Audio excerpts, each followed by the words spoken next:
जय श्रीमन्नारायण।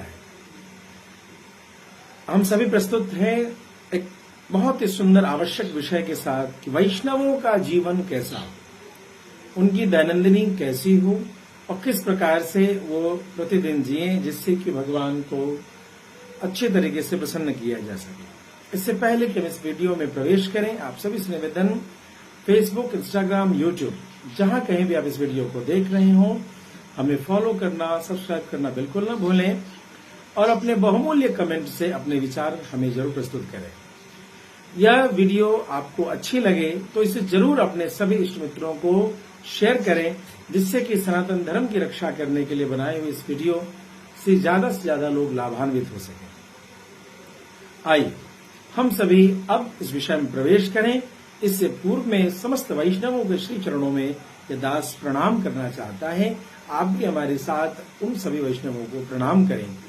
वांछा कल्पतरुभ्यश्च कृपा सिंधुभ्य एव च पतितानां पावनेभ्यो वैष्णवेभ्यो नमो नमः।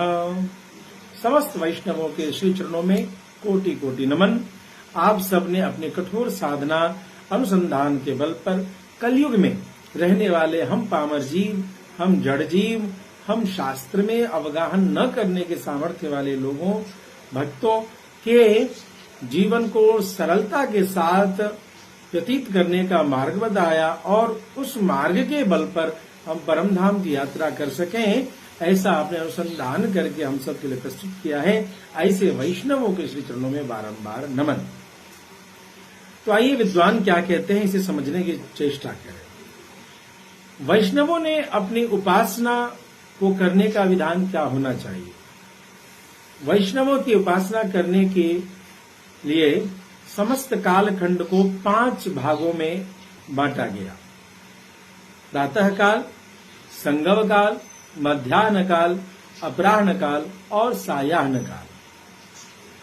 प्रातः काल की बेला में शैया से उठकर ब्रह्म मुहूर्त में शौच, स्नान, संध्या इत्यादि करते हुए अपने इष्ट भगवान श्रीमन्नारायण या उनके जिस किसी विग्रह की, आप भगवान श्री कृष्ण की, वामन भगवान की, नरसिंह भगवान की, जिस किसी स्वरूप की आप पूजन करते हैं, जो आपके इष्ट हैं, उनको प्रदक्षिणा, नमस्कार, स्तुति इत्यादि करना ही जो है वह प्रातः काल का अभिगमन काल या अभिगमन उपासना कहलाता है।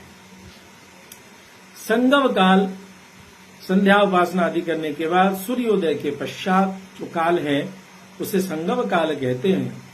इस समय में पूजा के उपयोगी जो तीर्थ हैं, यानी जल आदि का संचयन करना, पवित्र जल को, तुलसी को, फूल फल आदि की व्यवस्था करना, सुगंधी धूप दीप बत्ती की व्यवस्था करना और भगवान की रसोई के लिए उपयोगी पदार्थों को इकट्ठा करना, भगवान की रसोई तैयारी करना, यह संगम काल का उपादान या संगम काल में किया जाने वाला अनुष्ठान विधि है।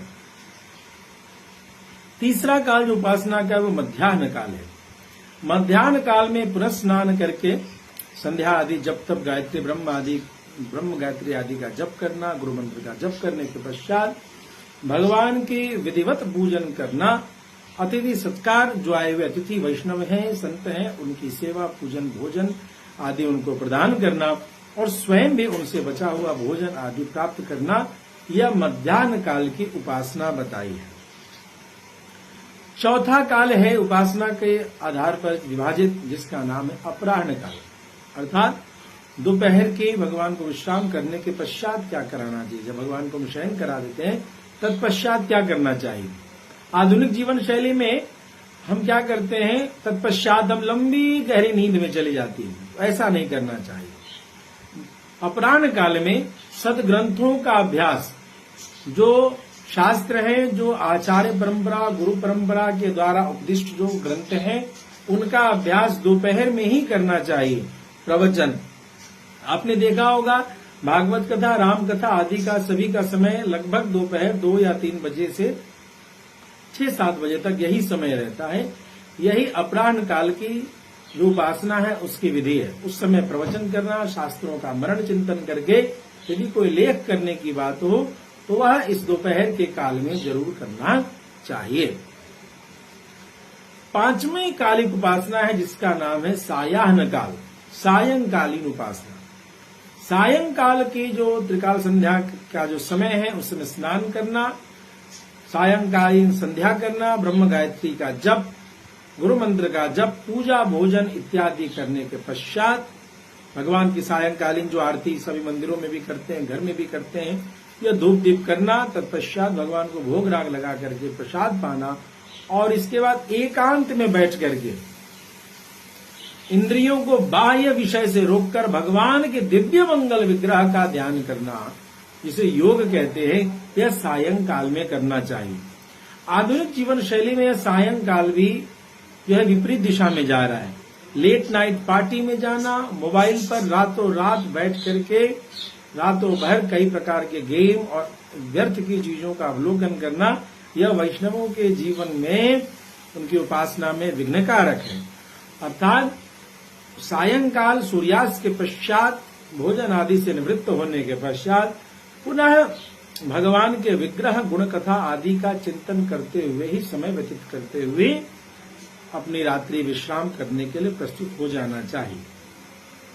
या एक और बात ध्यान देना पड़ेगा, रखना पड़ेगा कि सूर्योदय से पहले का जो कुछ समय है उसको प्रातः काल के अंतर्गत ही लिया जाएगा। सूर्योदय से पहले जो भूमि आदि को प्रणाम करना, कराग्रे वस्ते लक्ष्मी आदि का जो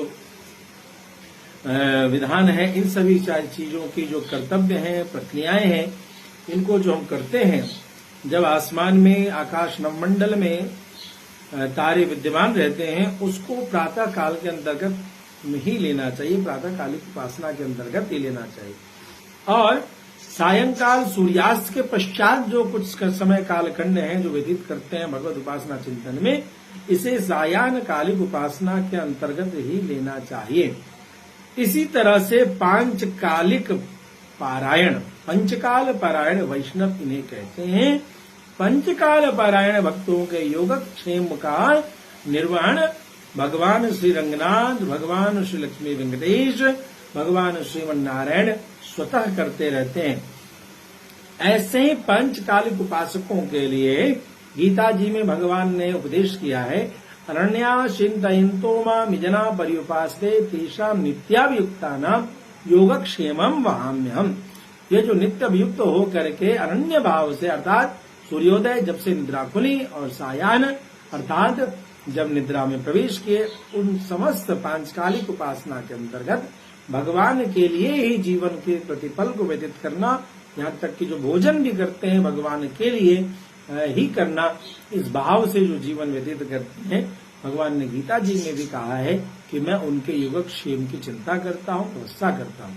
अतः मैं आशा करता हूँ कि जिन वैष्णवों ने भी इस वीडियो को देखा होगा, उनके जीवन से शंका दूर हो गई होगी कि वैष्णवों का जीवन किस प्रकार से व्यतीत होना चाहिए। और जब भी कभी आप किसी वैष्णव से मिलें तो आप चेष्टा करें कि उनके जीवन का यही दिनचर्या है। आप उन वैष्णवों के पास जाकर के इन दिनचर्या के अनुसार यदि आप उनसे व्यवहार करते हैं तो वैष्णव की जो उपासना है उसमें विघ्न नहीं आता। और इसकी जगह पर यदि कुछ और कृत्यों में उनको उलझाते हैं जो वैष्णव, जो संत आपके घर आते हैं, तो समझे आप उनकी उपासना में विघ्न करते हैं। तो अपने भाव में, कई बार भाव शब्द का दुरुपयोग करके उपासना को भंग करने की कुचेष्टा होती है। तो कृपया आप सभी भक्तों से, जो भक्त हैं, जो वैष्णवों को अपने घर बुलाते हैं, उन सभी से निवेदन, वैष्णवों के जीवन में पांचकालिक उपासना में अपना सहयोग जरूर प्रदान करें। तब तक के लिए आप सभी भगवान की उपासना करते रहें, भगवान श्रीमन नारायण आप पर कृपा करें। अगले फिर किसी विषय के साथ अगली वीडियो में जुड़े रहने के लिए आप जहां कहीं भी इस वीडियो को देख रहे हो, यूट्यूब, फेसबुक, इंस्टाग्राम पर शेयर करना, सब्सक्राइब करना, लाइक करना न भूलें और साथ में अपने बहुमूल्य कमेंट से हमें संबल जरूर प्रदान करें। तब तक के लिए जय श्रीमन नारायण।